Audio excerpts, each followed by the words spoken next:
Hey everybody, welcome back to the reverse pitch. It's heating up here with Paris Smith, the legend, who ran Pinnacle for 17 years. I did. Amazing, and now you have Defy the Odds, co-founder of that, Life Winning, which is your consultancy. Today we're gonna put you in the hot seat, and are you ready? I'm ready. Okay, I think just to warm things up, we'll go around the horn if you guys don't mind introducing yourself. Absolutely. My name is Tom. I'm the co-founder and CEO of SavageTech, where we build a gamification and retention engine for the iGaming industry. I'm Mike Lee. I'm CEO of MFC Games. We do social casino technology and platform. And I'm Travis Geiger, co-founder and chief experience officer of WagerWire, and we're proud to call Paris an investor and an advisor. So Paris, I've looked around and I've noticed you're one of a kind for a lot of reasons. How did you get wrapped up into all this in the first place? What's the start of your journey? I think it's the right place at the right time. I moved to the Caribbean to do an internship because I had a wonderful degree in tourism. So coming to an island, perfect opportunity. I get to the island, I do my internship, and basically they said, sorry, we can't hire you. You're not native, you're not from Antigua, you're white. And I thought, oh wow, I come from white privilege America. It's ridiculous, but it's North Dakota. So I was there, I worked at a dive shop, I had some strange jobs. And then one day I was at the beach after being away for 2 months. My dog started to go under because he went out swimming, and this man grabbed him and said, oh, you must live here. Because at the time, you had to have your dog quarantined. So it was obviously a local dog. I said, yeah. What do you do? I said, well, I'm looking for a job. I can't get a job. Oh, well, I have the biggest sports book in the world, but I don't need anybody. I know a guy who just moved to Antigua, and he's looking for clerks to answer the phone. I'm like, I could do that. I said, okay. Gave me the location. I'm out running. I pass by, and I go to this dilapidated building. I open the door, and there's a man sitting there with a pile of cigarettes, a ton of beer bottles, recorders, TVs, and a computer. And he said, what the bleep are you doing here? And I said, excuse me, I'm here to see Bill Scott. Come on in, baby, I'm Billy. And I got hired. And I was a clerk taking bets. So I think why I have such a passion for the industry, and it's so interesting because it was startup. There was no, he was the first person that made the offshore industry more of a business. Everybody else had their professional bookies from Vegas or wherever taking bets on the phone. And Billy just didn't trust them. He said, I want girls to answer my phones. So WWTS grew extremely quickly. Within 3 months, I was a marketing director. Within a year, I was the vice president running pretty much the whole business. And the rest is history. The first phone call I took, I had no training. And I said, sports pin, that's what I was told to say. And this is BW blah blah. It was Billy Walters. And he said, is this WWTS? I said, I think so, because I didn't know the name of the company, no training. And he goes, well, can you give me a rundown? And I was like, okay. And he goes, it would go something like this. And he explained it. And then I started giving rundowns. Okay. That's the very beginning. It's amazing. And it goes to show that they can start anywhere. And we're actually hoping that we can have your level of success, and that's why we're here to learn from you today. Yeah. And also, thank you for being brave enough to flip the script. Well, thank you. But I will say one thing. I think my happiness, passion, the excitement that I have with dealing with startups is I have that feeling that I had 30 years ago I have that. This is now my happy place. You're one of the most respected people in the industry, and now you have exactly 2 minutes to put yourself back in that beginning of your journey and do what we do every day, and you still do to this day. Pitch us, 2 minutes on the clock, whatever you want. So I'm Paris Smith. I have a passion for startups and creation. I've had a very long career. Throughout that career, I've made mistakes. I've done some great things as well. And at this stage, I want to give back to the industry. I have Life Winning, which is a angel investing company, also doing a lot of leadership training and coaching. And I have Defy the Odds, which is over 80 years of experience with 3 industry veterans, Sue Schneider and Kelly Keene.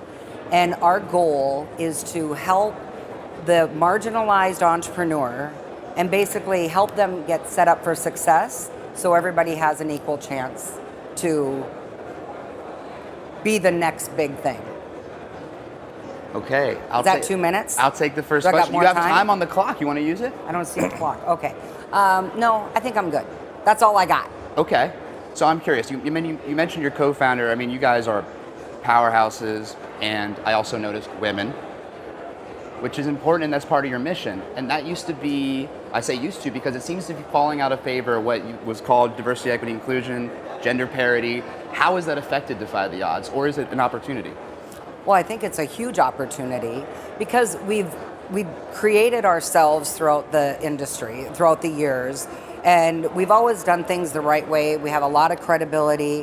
When we work with the teams that we work with, and they mention Defy the Odds, then people are like, okay, they've been vetted by the 3 ladies. So, we're hoping that that opens up doors for people in the same way that throughout our careers, we've been able to walk into rooms comfortably and be accepted.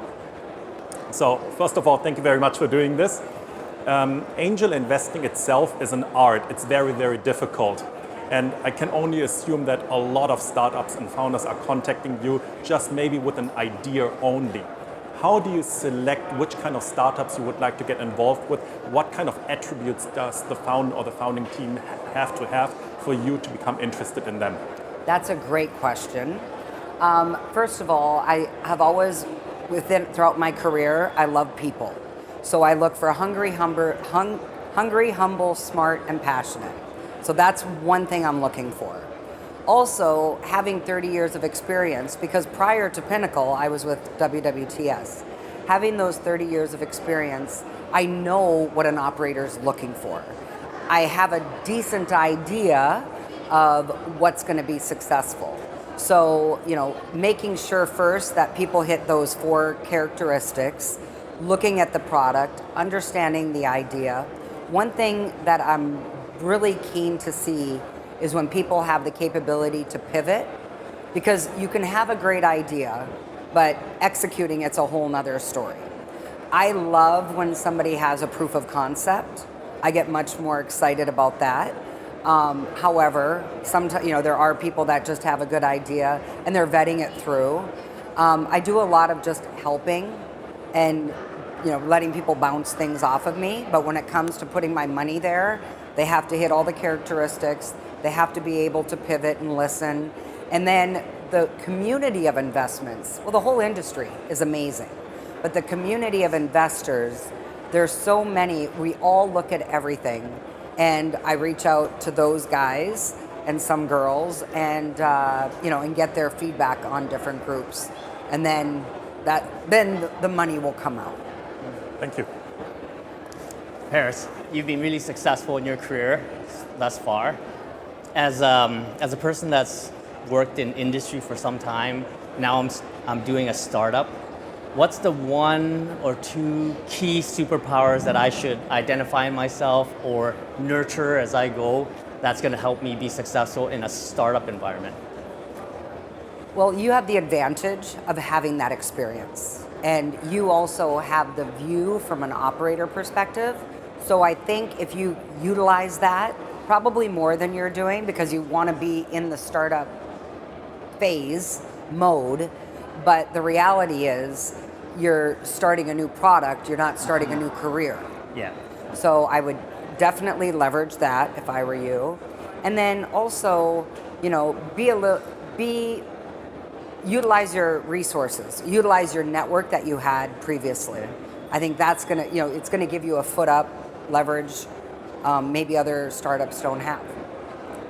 Awesome. Okay. All right, now for a couple hardballs. So, no one's questioning your experience, your judgment, or even your taste. I say that as somebody who's lucky enough to count you as an investor, advisor, and I think friend. But your track record isn't the same as other investors in the space. What makes your investments more sound than people that have been doing it longer? Because of my experience as an operator.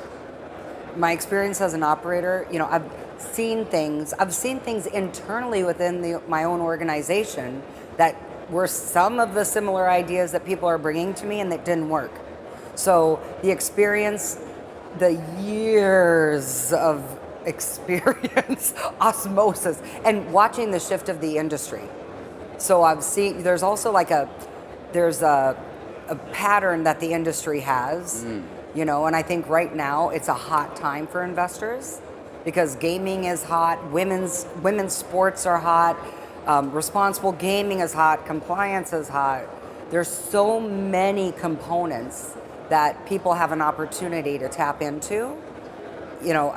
And that's just an example of the environment that we're in today, but I have a very good understanding of not just the industry itself, but the landscape of everything that's out there. Would you like to throw a hardball? No, not a hardball, but looking at you, Sue and Kelly, this is really the example of smart capital, smart investors that are working in the industry.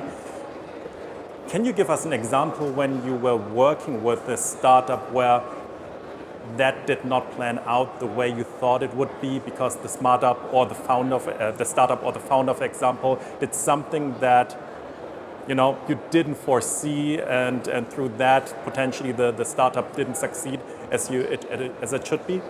Well, we're so early in. This happened by accident, my angel investing, just because I realized that I love that beginning phase. So it hasn't been long enough for somebody to fail. And the same thing with Defy the Odds. It's only a few months old at this stage. So nothing like that, but we have had people that we've spoken to. If you're gonna do it right and you're gonna have honest conversations, they're hard. And when you take it upon yourself to have that difficult discussion, there is a slight expectation that they're going to listen. And if somebody doesn't listen, for me, I'm like, okay, that's not somebody I'd want to work with. Thank you. Paris, now that we've kind of gotten our project and our brand sort of out there, a little bit exposure, I'm seeing some interest from investors and people that would like to participate in what we're doing. What should I look out for? What kind of things should I kind of look for? Yeah. So all investors are not created equal. Mm-hmm. I think there's a lot of self-regulation, if you will, where people know if it's not a fit for them. Okay. But you want to make sure that your investor works with you. Is it somebody that wants to come in and control what you're doing? Okay. Maybe, you've been there. You don't need that. Mm-hmm. Is there somebody that wants to take, they come in and say, this is what you have to pay me. If you don't pay me this, I can't work with you. And by the way, without me, you're not going to make it. That's not your guy. Or, somebody that is, wanting too high of a percentage. Yeah. Right? I like let's make sure, dance before you get married is one of my favorite phrases that I use. Let me kind of guide you, and if you think that there's value, then let's do something, right? Of course, the risk is that you bring something to somebody and they say, hey, thanks a lot, I really appreciate it. But that's okay too. Okay, I like that. I like that a lot. I actually have a question I've been wrestling with personally, and it is, how do you keep an ethical code, not only as a person in this industry, but as a founder? Is there an ethics code to gambling? Is gambling ethical? What is the ethics associated with this industry as we look around and see all these crazy booths meant to separate people from their money? Yeah. I think it's interesting because I just came from a ESG panel, and there is an innate consciousness of people that are in gaming. From the very beginning, in Antigua had like 200 or 300 people that were licensed, more than that, but tons of people that were licensed there and lived there, and every one of them gave to the community because it's that conscious balance. So one is gaming ethical. It's how you run your business. I personally have never been a gambler, so that was one of the reasons Pinnacle hired me. But so if you're going to have a data provider and not show them the correct numbers, not ethical. If you have an affiliate and you're taking players out, not ethical, right? And all of those things come back to haunt you. So and even dealing with people, if you're gonna be dishonest with somebody, you have to live with yourself. And for me, throughout this 30-year journey, I've always been able to go to bed and knowing that I've done what I believe is right. And I think that that's kind of the balance. But gaming as an industry, it's a business. We're not running to people's houses and putting a gun to their head and telling them they have to gamble. It's an entertainment industry. People choose to go to your site and wager. Now there's a much higher awareness where you have your responsible gaming. Probably a perfect time for it to happen. Responsible gaming has always been part of, you want resilience with your business. So although there are some casinos that are trying to figure out what's the most we can get from somebody, when you run your business correct from a sustainability perspective, you're looking for the long play. So my advice to you would be always look, for the long game, not the short game, and never compromise your own character or ethics in the business decisions that you make. Thank you, Paris. This has been inspiring. I know I speak on behalf of the guys when I say you're a treasure in the industry is better for having you. Thank you guys for participating and thank Very you. much. I was waiting for something hard. Come on, You want guys. some more hardball? Think of one. Okay. Can I ask might one? not answer. I Go ahead, plead go the ahead, fifth. go I'm an ahead. Yeah, American. okay. So, pre-seed stage, there's always this big elephant in the room, how to determine the valuation of the company. How does your process look like to come to an agreeable number between yourself and the founding team? And do either of your companies have a valuation you don't have to share? No. I just make money. That's a goal. But, and I don't have investors, and I have my partners, of course. The goal is to make them more money as well. It's an amazing That's a unique model in this industry. It's an amazing point you make, because that is the elephant in the room. You put your heart and soul, this is your business, and it's probably 300 or 400 million. There is, like in real estate, that kind of comp price, and I don't think people look at the comp price enough. We just had the acquisition of Odds Jam. When you look at that carefully, then you can see, maybe there's a lot of people that have overvalued themselves. If you're not making money on, and you don't even have a multiple to go from, it's hard to say, this is what I think I'm worth. There it goes to finding the investor that's willing to take that risk with you. I'm a little less risky on that side. And then, of course, how you set up your business from the ethical, the ESG perspective. You want to make sure that when you do have an out, or you're looking for an exit, you have everything in place. You've checked all the boxes. But the evaluation, there's basic evaluations. When you have unregulated business, it's much less. When you have regulated business, it's much more. Whether that, and the trick is, regulated business generally can't make as much money. So, it's going to be a conversation that continues to happen, and certain products have a higher valuation as well. So, yeah, I think it's always going to be a touchy subject, an emotional subject, because you know what you've sacrificed to put into your business. And I'm not the best at this. That's where I go to my industry compadres, and they're like, oh, I didn't invest in them because of their evaluation. I'm like, shit, I didn't even look at that. So, I'm learning along the way as well. But there has to be a realistic expectation. Okay. So, Paris, That was a great hardball. That was a fantastic You saw question. how I danced around it. I'm seeing how you danced around it, and I would like I would like to invest the totality of my modest salary into your fund, but I want to know, is your gray market past going to come back to haunt you? Ooh! Just don't put me on your board. No. It hasn't. I've passed every Canada, Malta, Sweden, Italy. I've had to get licensed in every one of those jurisdictions. I haven't had a problem. If I had the ability to sit in front of a regulator, when they understand the reality of what is actually there, I think they would kind of giggle and go, oh God, that was a bum rap. But it is what it is. I've never let that hold me back. I never forget it, of course, but I think it would be worth the risk. Fair play. Honest answer. I appreciate you. Way too honest. That's what we're here for. Thank you guys. This has been very unique. Is there anything else you'd like to add? I have one question. What do you see in front of you? As an angel investor, what are 2-3 strong areas that you're looking into in investing, because I'm also in that we can somewhat of follow the you same into? interest. Yeah. What should I look at? I think I'm going to switch it a little bit. Yeah. There's so many great, and I think I mentioned it earlier, but there's so many great companies, or there's so many great ideas. Not all of them are companies.